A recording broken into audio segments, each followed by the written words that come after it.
Please welcome David Rubenstein, President of the Economic Club of Washington, D.C. Welcome, everybody, to our program today on St. Patrick's Day. I want to welcome you to our 15th virtual signature event of our 35th season. We're also marking a one-year mark of COVID-19. It was on February 24th of last year that we had our last in-person event. And by March the 11th, we had pivoted to virtual events.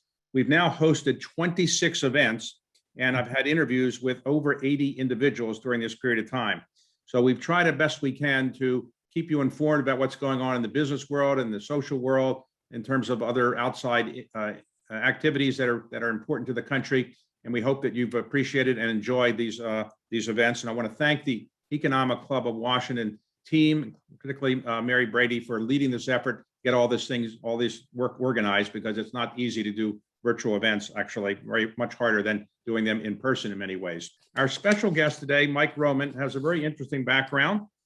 Mike grew up in Wisconsin, a high school football star. He ultimately went to University of Minnesota, where he majored in electrical engineering. Then he got a master's in electrical engineering at the University of Southern California. And about 30 years ago, he joined 3M, which is, of course, in Minnesota. And in this period of time, he's risen up from being a chief strategist, running the largest division at 3M, became the chief operating officer and the CEO in July of 2018, and became the chairman as well in May of 2019. 3M is a company with about $32 billion in annual revenue, market capitalization about $109 billion, and about 95,000 employees. And of course, they make some products that we all know well, and we're going to talk about them in a moment. So, Mike, thank you very much for joining us. David, it's great to be with you. Thank you for having me on. I think a few of my high school teammates might be surprised by the star accolade. I don't think they would have quite put me in that category. A good football player, for sure. Well, anybody that played high school football, to me, is a star, because I couldn't do it. So, so Mike, let me ask you, you are the manufacturer of 3M of N95 masks, because I have one in front of me, which I've been using for quite a while. And are you the largest manufacturer in the Western world of N95 masks? We are the leader in the production capacity and volume of N95 respirators. And that was true coming into 2020. And then with the capacity we added throughout the year, we exited 2020 with an annual production rate of 2.5 billion N95s globally, and about half of those in the US production facilities that we have. Okay, so for those who might not be that sophisticated about masks, and I can't say that I was before the pandemic, why is one of these masks better than a regular mask I just put on out of cloth? What do they do for me that I can't get out of a regular mask? Yeah, if you're inside a 3M, you will hear us be very careful to call that an N95 respirator. And it is, N95 is a NIOSH designation, which is filtering 95% of the particulate matter that's in the environment. And it does it to a standard that requires that the product fits your face snugly and that you breathe through the filter material. Whereas many face coverings and masks, they loosely fit the face, they don't seal. You breathe air around the mask. So that's one of the distinctions between a mask and a respirator. And then respirators go well beyond just an N95 designation. We have reusable respirators. Self-contained breathing apparatus is an extreme example of a respirator. So it's really about providing that level of protection for what you breathe in. It protects the wearer. Very often we talk about masks in the middle of COVID as being primarily to protect others that you're around, because you're preventing anything you might expel from your mouth and your nose from getting onto surfaces or getting into other people's respiratory system. So it's a distinction that's really important. It's very important when you look at regulated use, whether it's in hospital settings or in an industrial setting, which is usually the majority of what we produce N95s for, is for worker safety in industrial kinds of settings. So let me ask you, let's suppose I don't really have that much money and I can't buy that many of these. How long can I wear one during a day before I need to get a fresh one? Or you have to change them every couple of hours, or can you wash them in any way or something like that? Well, it depends kind of answer, David. It depends on the environment you're in. It depends on the circumstances. In the middle of COVID, as you probably watched throughout the year, we were ramping up production to catch up to the demand. We had a spike in demand in the March, April timeframe that was 20 to 40 times normal requirements, more normal demand, especially from healthcare workers and first responders. So there was, how do we use these N95s so that we can make them last, so we can use them and be able to manage the protection of healthcare workers and first responders. And so there has been different guidelines as we've gone through the year. So if you're in a very difficult industrial environment, you may change that mask multiple times a day. If you are in a more benign environment, or even as a consumer, you might wear that many more times. It's not going to degrade. We even got into, in the middle of the pandemic, looking at how we can help reuse. It doesn't make a big difference in terms of the demand, but we were looking for every way to extend supply into those frontline healthcare workers. So during the pandemic, at the beginning of it, there were calls from Washington, D.C. for you to produce more of these masks. Was it hard to produce them as rapidly as the government wanted? And could you import these masks at the level you wanted from overseas? Yeah, it's a little bit longer story. It was a really important part of that story. We actually, our story started in January when we first recognized the increased demand coming from the outbreak of COVID-19. Outside of the United States initially, we activated our response team inside the company to start ramping up production. In normal times, we keep capacity idle. It was something we learned back in SARS, that when a pandemic hits, we have to be ready to bring on additional capacity to meet the surge in demand. And that's what we did. In January, we turned on that capacity. By the end of February, we had doubled our output from the beginning of the year. So in just 45 days, we had doubled our output, and then we made investments to double again. As we got into March, the hotspot was becoming the US, Europe as well. For the US, the demand was rapidly rising. We were bringing on capacity ourselves, other suppliers bringing on capacity. And then we engaged with governments at all levels, really, around the world, but especially with the administration looking at what can we do. And we worked with the Department of Defense to invest in additional capacity. We also worked under what's called the Defense Production Act to bring additional supply from overseas. And by the middle of April, we were bringing in the equivalent of 55 million N95s per month from our overseas production, focused on supplying the need in the US. At the same time, going from what we could normally produce, 35 million when we had brought on that idle capacity in the US, to 65 million. So we really stepped up through that April, May, June timeframe, our capacity. And a big part of that was bringing in that Defense Production Act partnership with FEMA, and in particular, bringing in that overseas production. So if we had another pandemic breakout, now we're not finished with the current pandemic, but fortunately the vaccines are coming along. Do you have an excess supply now in the United States for the future, or what lessons have you learned, or 3M learned, about making certain we have enough of these if some pandemic were to happen again? Well, in round numbers, we started the year producing about 500 million N95s worldwide. By the end of the year, with all the additional capacity, ramping up production, really driving greater productivity, we got to 2.5 billion N95s per year.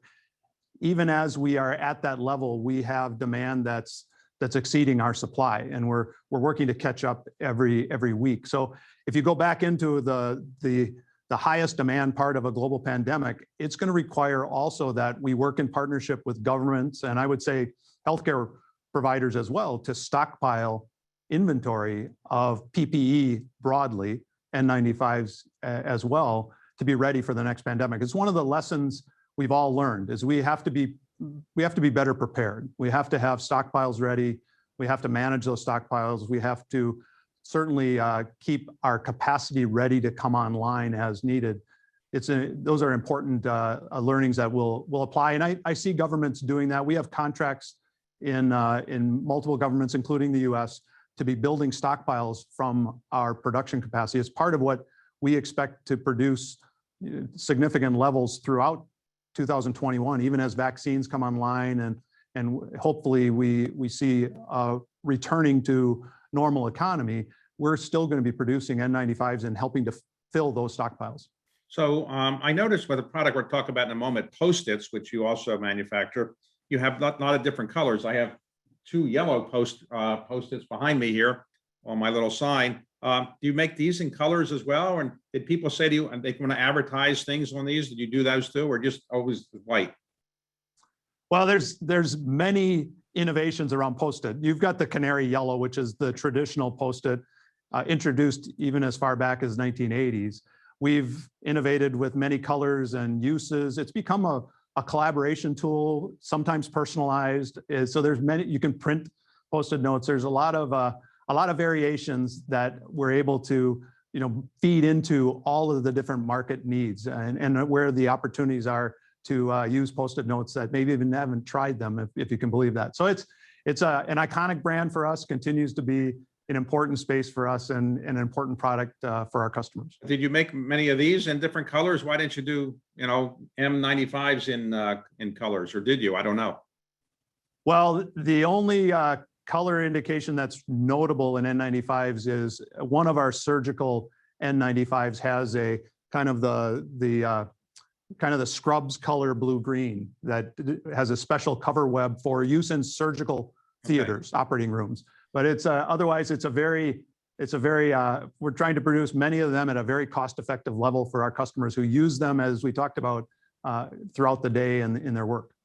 Okay, so your company makes, I think, more individual products than any company in the world. So I understand it, at least 60,000 products. Is that right? And how many different products you have? 60,000? That's kind of one of the ways that people count it. We have many SKUs. We're a company with many SKUs. It's how we really meet the broad needs of customers. And we have our iconic consumer brands like Post-it and Scotch tape, which people know us for.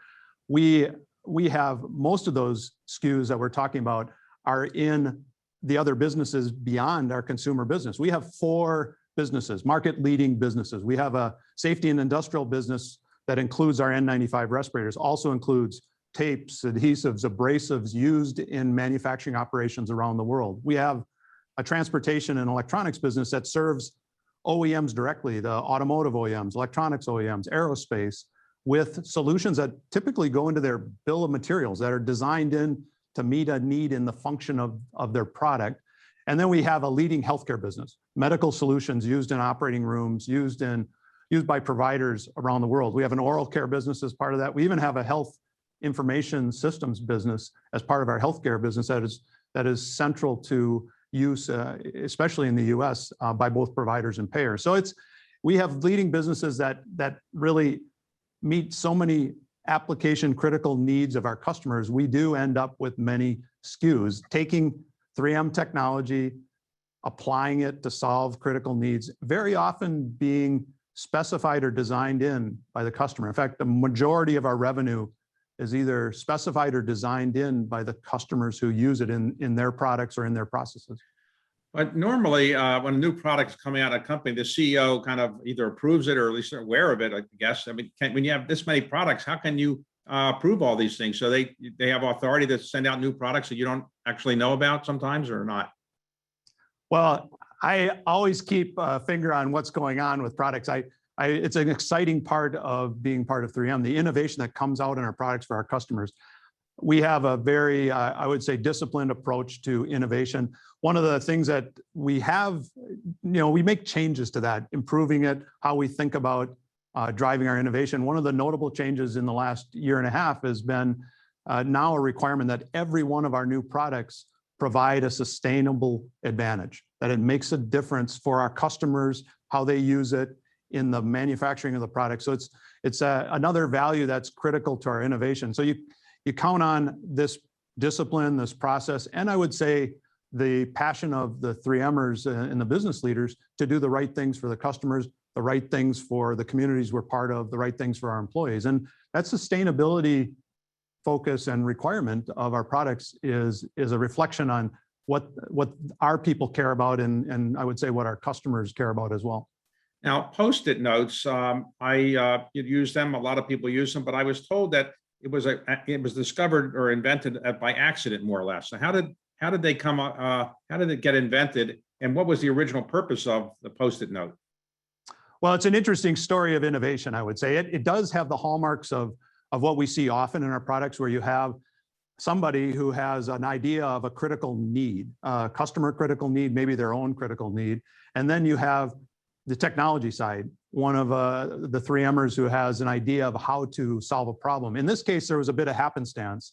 Art Fry was a leader in 3M, a technical leader who had an idea. He needed a repositionable flag for his songbook so that he could move it around with whatever songs were being sung in any particular performance. And so he was looking for something like that. We had Spencer Silver, who had an invention of an adhesive that had a low tack adhesive, meaning it wasn't as such a strong bond as you were trying to put together parts in an automobile, and it could allow for repositioning. They got together, they worked on their flag idea. Later, they discovered it wasn't a broad consumer opportunity initially, and they kept working it. They kept looking for customers and customer ideas. And over a few years, they discovered the opportunity in offices for Post-it notes. And Post-it note became the first big application of repositionable adhesives. And it took off from there. And that was, about late 1970s, early 1980s. And then it expanded out from there. And now it's used for collaboration spaces. We have even repositionable whiteboards using Post-it adhesives. The technology we actually have the flags that Art Fry envisioned from the very beginning as a very sizable business for us, used in many applications for noting where you are or things that you want to call attention to, even that they're printed with a sign here, David, kinds of things that you might need. So it's been a great story. I assume your patent is worn off by now. I don't know if wear off is the right word when you're talking about Post-its, but so what is it that you have now that's distinctive between, don't other people make the equivalent of Post-it notes and call it something else? And why is yours better than somebody else's knockoff?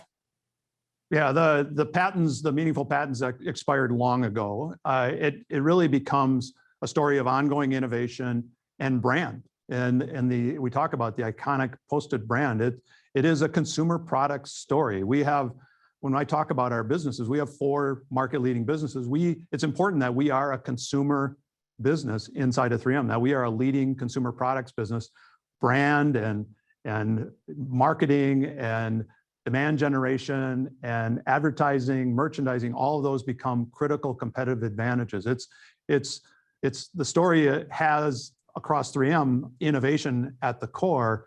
We have to be commercial leaders as well in that consumer story. Post-it note's a great example of what we have to do to be a commercial leader. So you have another product called Scotch tape, but at this point, I assume the patents are off of that. So why do people call tape Scotch tape? Why don't you call it Irish tape, English tape? Where'd you get the name Scotch from? And is your Scotch tape any better than somebody else's non-Scotch tape?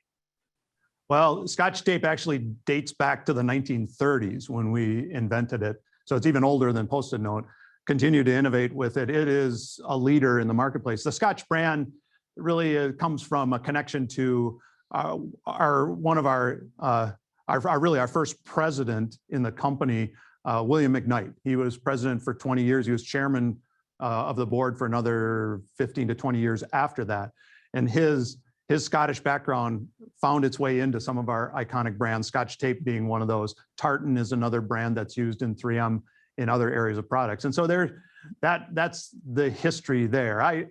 Scotch tape for me is the iconic brand that I first got introduced to 3M. I knew when my family started using Scotch tape with our Christmas wrappings that my dad's business was doing better because it was the best product in the marketplace. And that's a true story from my youngest days, my first kind of recognition of 3M. So is he a role model for you? 20 years as CEO and another 15 years as chairman after that?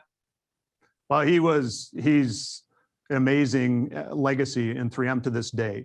McKnight principles about trusting your people to do the right things and the importance of that if you're going to continue to succeed and grow your business. So he casts a long shadow. We all aspire to be the kind of leader he would want us to be. But you're not thinking of doing 20 years as CEO and 15 years as chairman afterwards, or you haven't thought about it yet? No, I don't think that will the math doesn't quite work for me, David. Okay. So let me ask you this. You are working remotely to some extent. How did you make all these respirators and other products needed for the pandemic while you're at home. I assume you were working out of home. How did you tell your employees to work? Some had to come in, some didn't. And when do you think you'll come back to the office in a regular basis? Yeah, like every company, as we stepped into fighting the pandemic last year, we had three clear priorities for us: protect our employees, fight the pandemic from every angle, PPE, respirators being an important part of that, and deliver for our customers and shareholders. So how do you do that? How do you adjust your working procedures and protocols and protect your employees? And so we moved half of our worldwide employees to working remotely. And to this day, most of them are working remotely still. I was one of them. I've been working remotely since the middle of March of 2020. I do now come into the office occasionally when I have a need for taking advantage of our facilities. We have brought back some employees over the last year for that specific purpose. And we've changed the safety protocols so that they can work in our laboratories. Now, behind that, our production facilities have been operating throughout the pandemic. We made changes to protect our employees at the beginning of the pandemic so we could continue to produce N95 respirators. We had essential businesses across the company. We kept the large majority of our factories operating all through the pandemic. And we put protocols in place. We have safety procedures. We have safe distancing. We have just the way we manage those facilities and keep delivering for customers has been an important part of it. We continue to do that today. We have not fully returned to the workplace or pre-COVID protocols. That's something that we manage very carefully and planfully, and we are in the early phase of where we will eventually, the multiple phases we'll work through to get back to what the new normal will be. Do you think the new normal will be 5 days a week in the office as before and traveling as much as before, or you think the new normal will be something different? Well, we've all learned some incredible lessons in the middle of the pandemic, and we've certainly learned to leverage this virtual world. And the ability for us, one of the interesting things for me is our innovation process. We've been able to innovate remotely in new and more effective ways, which is great for us inside the company. We can connect to 3Mers around the world as we innovate. We can also work with partners. And that's another thing through the pandemic. We've learned the importance of outside 3M company partnerships. And it's been a ramp up that's been incredible. It's helped us deliver on additional respirators. We have a great partnership with Ford to greatly ramp up our powered air purifier respirators used for the most difficult environments, as an example. And then we are finding things that we do better in a virtual world. We connect with more people, in a much more agile fashion. We're making decisions I think a quicker fashion even.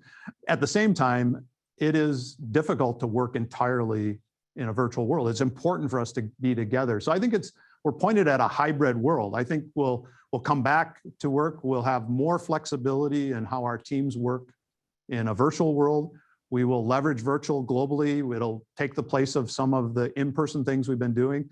I think we'll still be traveling around the world. I expect to be traveling around. It's important to be with our teams in person in so many ways. And so it's going to be critical that we get back to that. The sooner we can do that, the better. But it will definitely bring some of the advantages we've gained from the virtual experience in 2020. Now, your headquarters city is it Maplewood? Is that where we're physically in Maplewood, our mailing address, St. Paul, and we're here in the Twin Cities. Maplewood. Yep. So did you pick a place where it began with an M? Did it have to begin with an M in order for you to pick a site for your building? No? Yeah, I do seem to have a lot in common with that first letter, Michael, and right. 3M, Minnesota Mining and Manufacturing in the original name, and Minnesota, University of Minnesota. There's a lot of them. It's not the reason I chose it, of course, but maybe that's part of in addition to Scotch tape, it's one of the reasons I had an affinity for 3M. Well, let's talk about your own background. You grew up originally in Wisconsin, is that right? And that's correct. You wanted to be a Green Bay Packer football player and you idolized Vince Lombardi, is that true?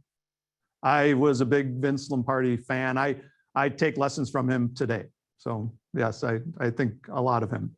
And your aspiration was to be a professional baseball player. When did you lose that aspiration?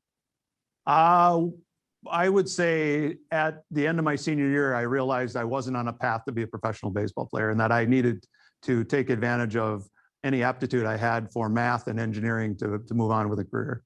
Okay, so you went to University of Minnesota, and did you decide you wanted to be an electrical engineer? Why did you decide you want to be an electrical engineer?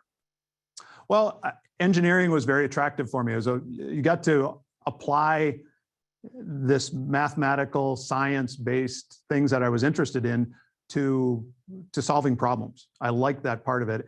Electrical engineering was where the future was going. Electronics, it was exciting. It was an exciting space in engineering for me. It really is heavy mathematics, which was always an interest to me, and it just became something that was very attractive, and it led to a lot of interesting opportunities as a career.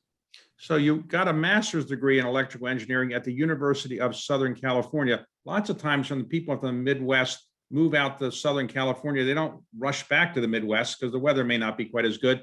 You didn't get tempted to stay in Southern California? Oh, we were tempted. My wife and I moved there. We grew up hearing about Los Angeles our entire childhood. So when we graduated university, we decided to move to Los Angeles, and I ended up at USC for grad school as well. We were on one of those tipping points of staying there, although it was, even in those days, the cost of living was going up. So to raise a family, we looked around other places in the country and ended up back in Minnesota. Okay, so you didn't become a surfer person using Post-it notes to stay on board the surfboard, right? I probably didn't think of that at the time. It might have helped. My surfing never got very much above advanced beginner. So when you came back and you joined 3M, did you say, I'm going to wind up being the CEO someday because I'm, really good at this kind of thing? Or what did you think you would rise up to be? Well, I was excited to have an opportunity to join 3M. It was a place where technical people could do other things. You could lead a business. And I wanted the opportunity to lead a business. I decided early in my career that I wanted to go from engineering and take advantage of my engineering background and lead business, lead a science-based technical business was very attractive. 3M offered that. It also offered the opportunity to go into international business. And that was something that was a big part of it as well. And I didn't have my sights very far past that. What is it going to take for me to have an opportunity to lead a business in international, and to find out if I could be successful as a business leader? And that led to other business leadership opportunities as you progressed in 3M. So I've had an incredible journey and many experiences leading international businesses, leading multiple businesses for 3M that ultimately led to CEO, but that was not early, not mid-range, not even till late in my experiences was that even a thought. Well, if somebody says, I want to be like Mike Roman, join a large company, rise up to the top, what are the leadership things that you think are most helpful? Is it being smarter than the other guys, working harder, using the company's products more than anybody else does? What is it that you think enabled you to rise to the top and you would recommend to other people who aspire to be a CEO? Yeah, David, I would say there's a couple ways I tend to answer that for people. One is things that you learn in your journey along the way, opportunities that you take advantage of. There's also, what is it that you think about in terms of your leadership that's important to your success? And I can just talk about the things that were important to me. One of them is the way I embraced and really sought out change and to lead change. It's such a critical part of what I do now as CEO for 3M, the importance of leading change in the world that's so fast changing. That was important all through my career, is leaning in and leading that change.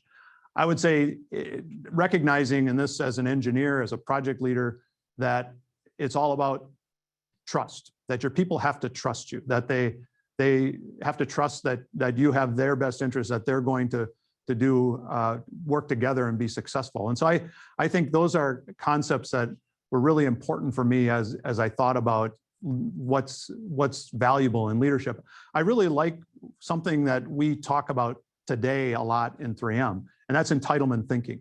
If you're going to be successful in business, if you're going to be successful innovating as a company, if you're going to be successful growing into the future, you've got to think about entitlement for your business, for your innovation, for your people, for your customers. What's the entitlement that you can drive to? And you have to aspire to do that. So I think those are some of the lessons that I take, and more, and it's always there for me as an engineer, is is having a strong foundation for the decisions you take, data-based, data-driven decisions. It's an important part of our culture here at 3M. It's part of the reason I fit well as a business leader. It's an important part of what we do.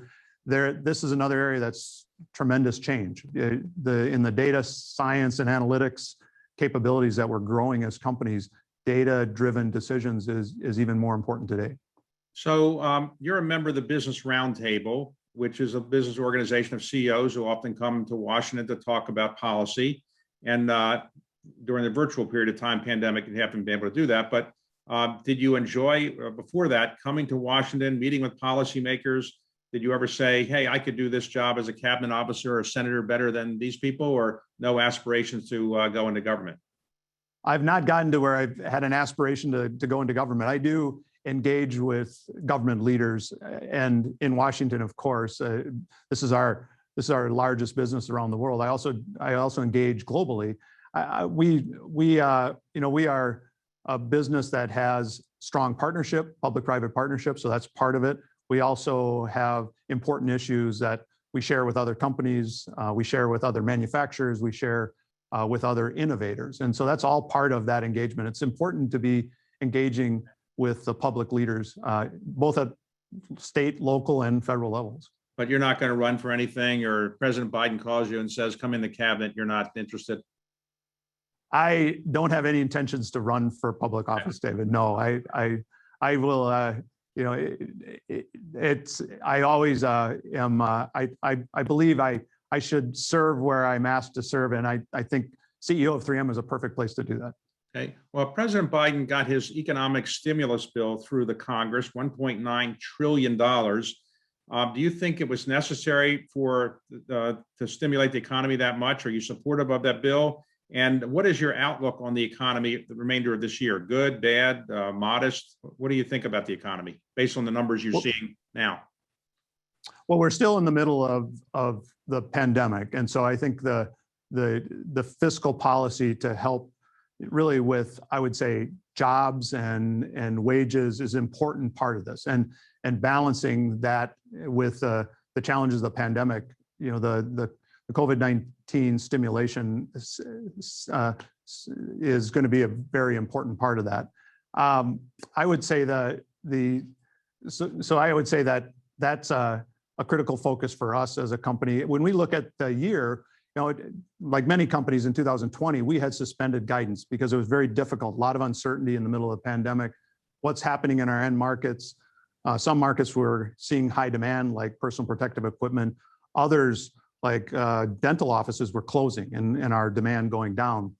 So we didn't have a clear view of how the economy was going to recover. Like everybody else, we managed through that. As we came into 2021, we're starting to get a little better visibility through our end markets, and we reinstituted our guidance. We see positive organic growth as we go through the year. We see uncertainty still around the pandemic and how it plays out. Optimism around vaccinations, optimism around key markets, but still some challenges and uncertainty. That said, we are optimistic. We're well positioned for growth. We executed well in 2020. We made investments for future growth. We managed our productivity in tough times and tough markets, and we invested in sustainability, all of which positions us well to be successful in 2021 as we think markets start to get more stable and begin to recover. So you think the economy is in reasonable shape and heading to a better shape than it is now? Generally? Well, there are certainly areas that are doing better. We see electronics as a strong end market. We saw segments of electronics growing throughout 2020, and we think the outlook for 2021 is positive. Automobiles, it's an important part of our industrial business, automobile production, getting better sequentially in 2020, returning to growth even as we look in 2021, although there's challenges as we start the year with semiconductor chip availability impacting production a bit. So there's still, I would say, some things that have to play out. Healthcare, important business for us. Elective procedures are a big driver of our business. Elective procedures in medical arena, elective procedures in oral care, those have still not recovered to 2019 levels. They're getting better. They got better into fourth quarter. took a little bit of a step back with the COVID increases at the end of the year and into 2021, now coming back, but they're still in that 80 to 90% of what they were in 2019. So markets are getting better sequentially. Some of them are showing strong demand, like electronics. I would say continued, our safety products, we see continued demand, but others are still recovering. So in your state, George Floyd was killed. I assume that it had a big impact in your state, particularly because it happened in your state. What have you done at 3M to deal with racial discrimination and the issues of diversity and inclusion? Yeah, killing of George Floyd hit everyone hard here. Our 3Mers, it was a jarring experience is the way I describe it. We rallied together with the community and 3Mers. Really, the beginning was all about listening and understanding, but there was a call to action. We had to take actions, and it was important that companies and company leaders and our employees, that we stepped in and took action as well. And so it was, what are we going to do? And we really came into clear focus around things that we can bring 3M strengths, where we can make a difference. It's important that we step up and make a difference, and make a difference in a meaningful, long-lasting way. So we look for ways to do that. And diversity, equity, and inclusion, very much front and center. We've been making progress as a company. There's more to do, and stepping up in what we can do to support that, promote that, be a leader in that area, inside the company and in our communities. And then we chose to really put a focus on the Twin Cities, on Minneapolis, St. Paul, as a company, form partnerships in the community, make a difference. And for us, it's around racial justice for the future of work. And we're bringing our strengths in STEM and STEM education, promoting that, partnering with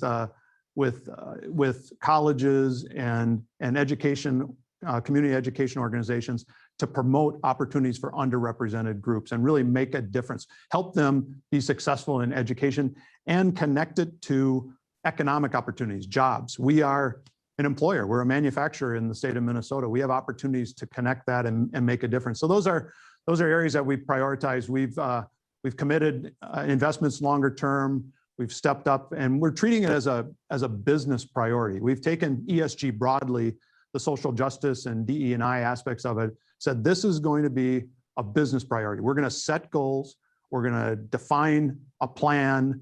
We're going to prioritize, align resources, hold ourselves accountable for results. And that in both of these areas, that's the way we're treating it. That's the way we're putting it as a priority. Now, not too long ago, the Business Roundtable, which you're a part, as I mentioned earlier, issued a statement saying that companies should worry about stakeholders, not only shareholders. Stakeholders being, let's say, customers, employees, other people affected by the company and the community. So how do you focus your CEO position? And do you focus on mostly the shareholders or the stakeholders? And how do you divide between the two? Well, of course, we focus on shareholders. They're critically important. I signed on to the pledge. I think it's important. It's the 3M model to be successful.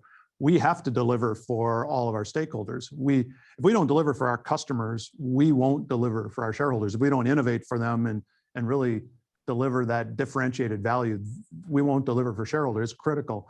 If we aren't a company where employees want to be, where top talent wants to be part of, nothing we do in 3M comes from anywhere except from the talent of our people, the innovation, the science, the technology, our manufacturing capabilities. A third of our intellectual property sits in our manufacturing facilities around the world. That's people. People make the difference. It's critical that we also are delivering for our partners, that we are a trusted partner, and we manufacture in communities all over the world. We're in 80 manufacturing and distribution centers in the United States and 29 states. It's critical that communities see us delivering for them and being a strong partner in the community. So that idea of broader stakeholders, it's what enables us to deliver for shareholders. It's really the way we've operated our 3M model throughout history.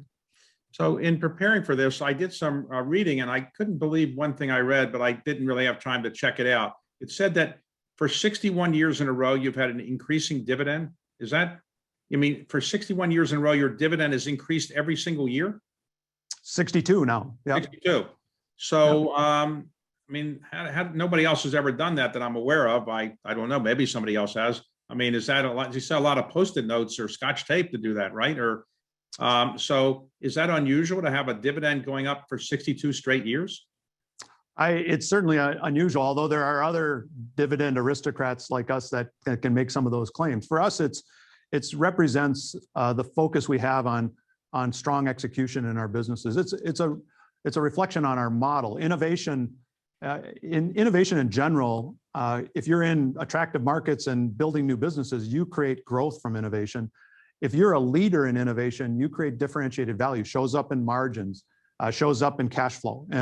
And strong cash flow has always been a hallmark of 3M. And so it's a strong balance sheet, a strong cash flow model enables you to be able to return cash to your shareholders, and dividend has been a high priority. Our first capital allocation priority is organic investment, R&D and CapEx to deliver on the innovation opportunities. Then it's dividend as the next priority before we get to looking at M&A and other ways to return value to shareholders through things like share repurchases. So that dividend has always been an important focus for us and for our shareholders. So if I was going to buy your stock, I would not have to worry about 63 years being achieved, right? Well, that's always up to the board, David. But it's that strong cash flow and focus on a strong balance sheet will be there to really continue strong focus in those areas of capital allocation. Okay, so what do you do when you're not running 3M? Do you have any outside philanthropic interest or hobbies or sports that you're involved with? Well, all of those. I think it's important to have balance that way. You don't stay the most effective leader if you lose sight of other things that help you do that, help you keep your energy high, help you be the best version of yourself. So family's first priority for me outside of work, and much of what I do for enjoyment is with our family. We love the outdoors. We spend a lot of time together doing things outdoors. That's where I find the rest and relaxation part of it. From a philanthropy point of view, I participate in a nonprofit board with the University of Minnesota. That's an important focus. Education for my wife and I is an important area of our own priority in philanthropy. And I'm a longtime supporter of Big Brothers Big Sisters. It's a great program. I was a former Big Brother myself, so I continue to stay connected with them. So those are a few examples. That keeps me energized that I can make a difference other places outside of 3M, and it's part of being resilient and making a difference inside of 3M as well.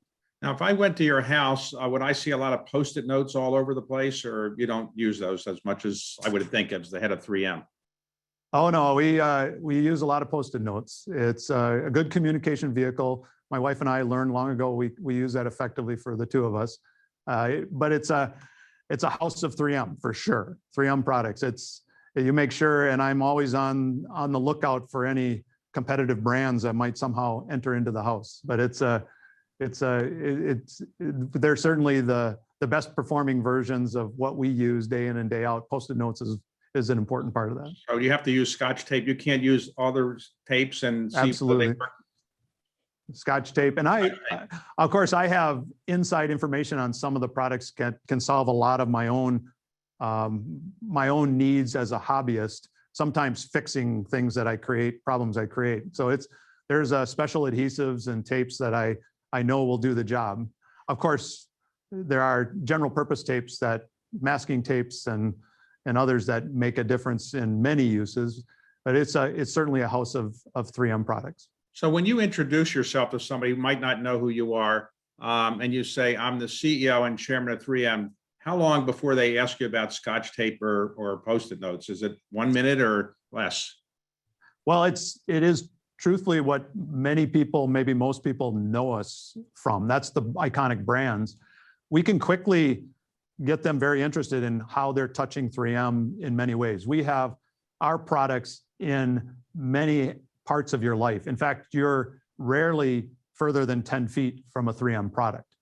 We have many solutions in mobile devices. So everyone who carries a mobile device is carrying 3M products and solutions in most cases. And it's true in your home, in your cars, in your work, your office, in your factories, in transportation. We have different platforms that are used broadly across 3M. We've talked about tapes and adhesives. Our non-woven technologies that go into N95 respirators are in Filtrete brand filters for indoor air quality. They're in acoustic insulation in your automobiles. It's in Thinsulate for your warm, for cold weather gear. We have films that go many places. We have films in mobile devices. We have films in your cars. We have films in medical solutions that are used in operating rooms. We have, whether it's in healthcare, consumer, or industrial applications, you're very close to 3M products. So, as we've talked today, it's clear that you're very happy in your position, good family life, you're healthy, you love being in the state of Minnesota, and the company's performing well. Can you make people feel better by saying that something's not good or you're worrying about something? Because people are going to feel that they're not successful if they're comparing themselves to you. Everything is going so well for you. So can you make people feel that your life isn't perfect by saying you have a worry about something or another, or something isn't going good, just to make us feel good? Well, every company has challenges, and certainly the pandemic is not behind us yet. And I would say I'm still focused. People ask me, what are your priorities? Protect our employees, fight the pandemic from every angle, deliver for our customers and shareholders in the uncertainty that we face. That's front and center. And there are many challenges, many opportunities across that thinking. And then it's how do we move ahead into the future? How do we get ahead of the changes, take advantage of the opportunities? We think about how do we continue to drive growth as a company? That is, you have to be successful in winning in a very competitive marketplace. And how do you do that? That is more challenging all the time. So I think those are always things that we have to take on. And everyone has, as a global operator, we have areas that we have to step up and lead. We've been a long leader in sustainability, environmental stewardship. We've got challenges that we have to continue to move ahead. We announced some new environmental goals in February. We will move to be carbon neutral by 2050. We will reduce our water use significantly and improve the quality of water coming out of our operations. And the big focus and the thing I'm proud of is bending the curve early on those big goals that we set out. We are going to take our carbon footprint down 60%, our greenhouse gas emissions down 60% by 2030, 80% by 2040. So we're bending the curve early. This is not a we'll figure it out in the future kind of plan. It's math and a path and a plan was how we talked about it. Same with water. We are putting the state-of-the-art technology in our plants for water filtration and purification, and we'll have that all online by the end of 2023. So it's really a big focus for us. It's important that we lead in these spaces, and it's one of the things that I put a big priority on in that ESG strategy that I talked about earlier. Let me ask you a final question. As I get older, I'm using more Post-it notes. Is that a bad sign or a good sign from your point of view? Bad sign because my memory is not so good, or good sign because it's selling more Post-it notes? What is that, good or bad?